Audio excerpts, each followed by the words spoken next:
Hello students, we start with a new topic, chapter 6, tissue, standard 9. This is the part 1. Are plants and animals made of same type of tissue? Now, this is the introductory part. Before that, what is a tissue? Tissues are a group of cells having common origin and similar function. So, group of cells having common origin and similar functions, they are termed as tissue.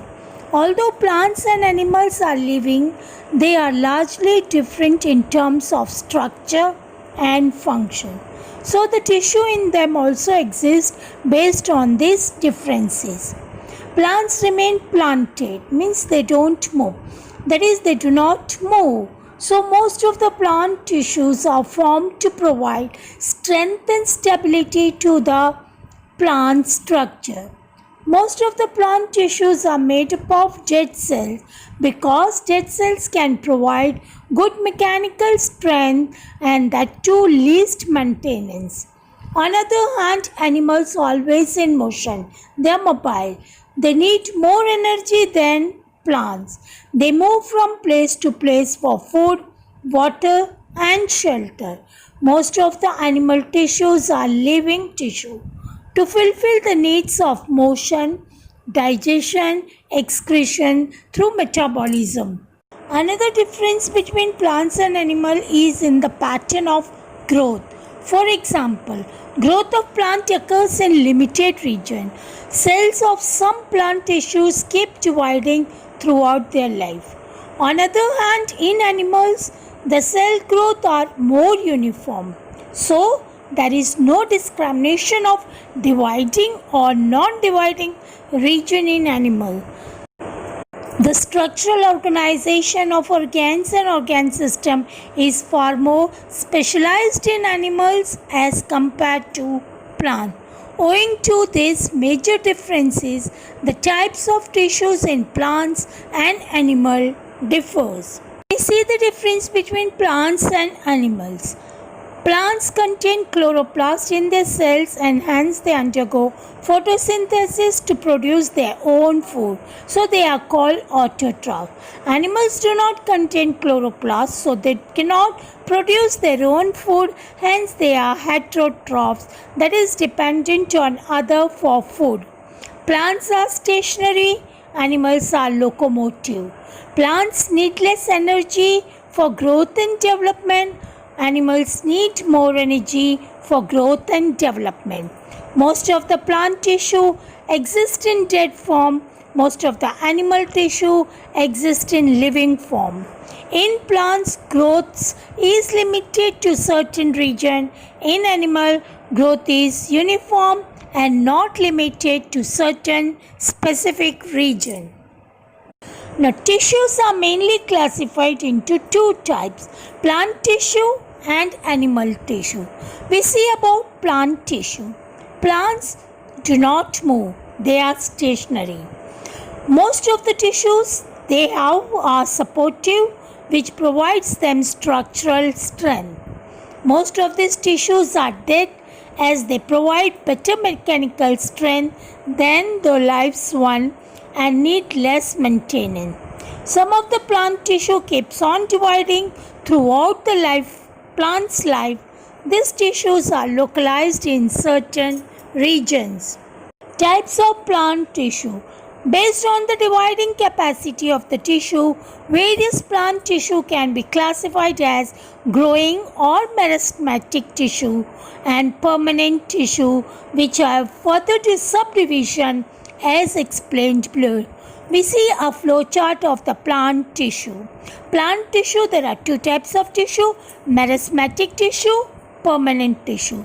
Again, meristematic tissues are divided into three, apical, lateral, intercalary. Permanent tissues are also of two types, simple and complex. Again, simple permanent tissues are of four main types, parenchyma, collenchyma, sclerenchyma, protective, and complex tissues are phloem and xylem. Now, based on this flowchart, one by one we see about each and every characteristics and function. First one, meristematic tissue. Meristematic tissues are responsible for growth in plants. Cells in this tissue can divide and forms new cells. Meristematic tissues are of three types: apical meristem, lateral meristem, and intercalary meristem. Now, apical meristem, it is present at the growing tip of the stem and root and increases the length. Lateral meristem, cambium it is also known as, it is present beneath the bark. It is responsible for growth in the girth of the trunk. Intercalary meristem, it is present at internodes or base of the leaves and increase the length between the nodes. You can see the figure. On the black portion is the apical meristem, the nodes you can see, and this is intercalary meristem, the two horizontal lines, and the two vertical lines are the lateral meristem, that is the shoot, root you can see over there in the figure. Now we see about the permanent tissue. Cells of meristematic tissue change their shape and size to get specialized in performing other functions in plant body. This process is called differentiation. Once the cell of meristematic tissue divides to a certain extent, they become specialized for a particular function, and we call it as permanent tissue. They are of two types: simple tissue and complex tissue. Now, simple tissue. This type of tissue is composed of same types of cells. These are again of four main types. Parenchyma simple tissue. Cells of parenchyma tissues are live. They are oval, elongated, loosely packed with large intercellular space, forming basic packing of tissue, and are found throughout the plant body. Function of parenchyma: they provide mechanical support to the plant's body. They store food and nutrients in vacuoles. Chlorenchyma, that is parenchyma with chlorophyll which performs photosynthesis, are known as chlorenchyma. Now we see parenchyma. In aquatic plants, cells of parenchyma have very large air cavities to give buoyancy to the plant and is called parenchyma. Now the second simple tissue is collenchyma. Cells of collenchyma are live.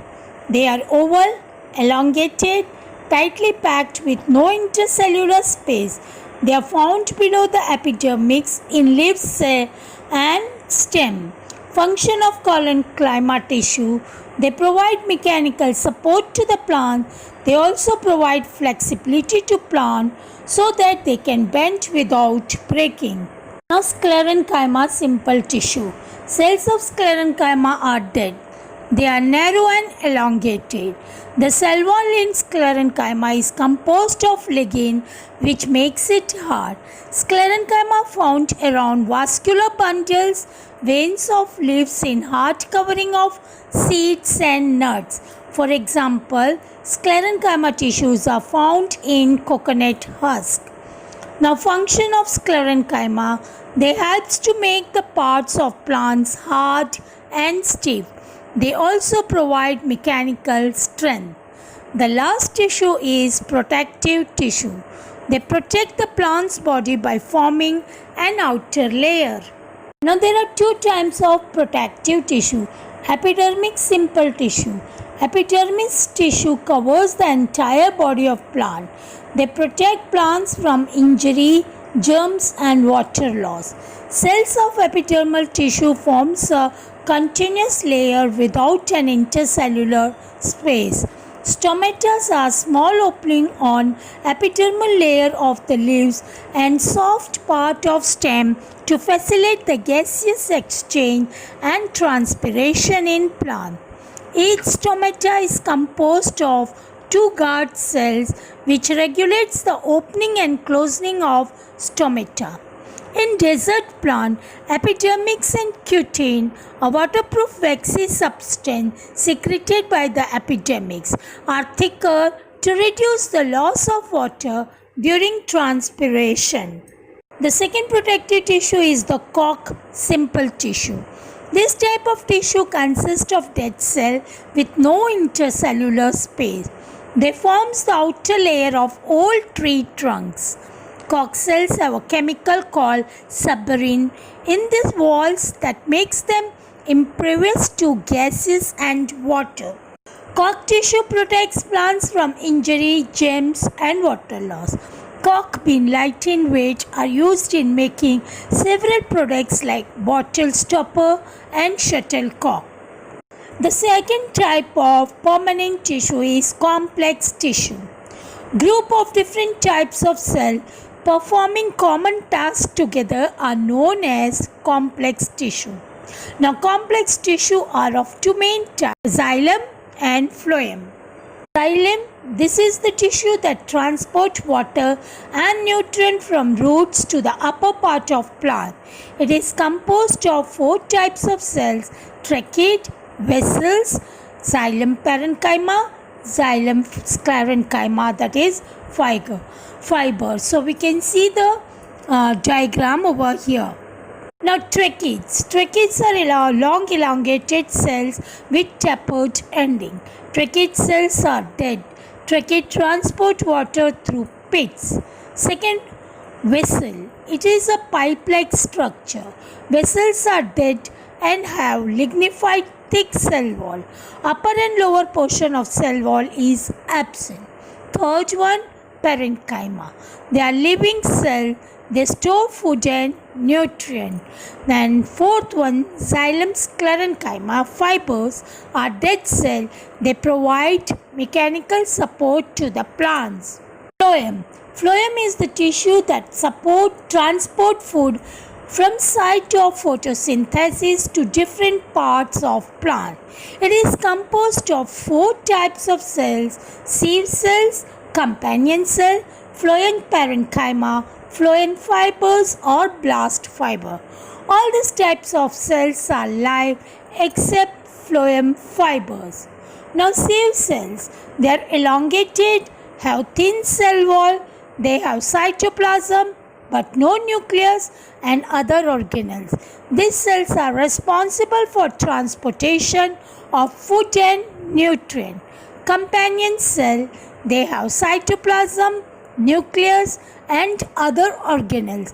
They perform the task required for sieve cell for living. Phloem parenchyma, they store food.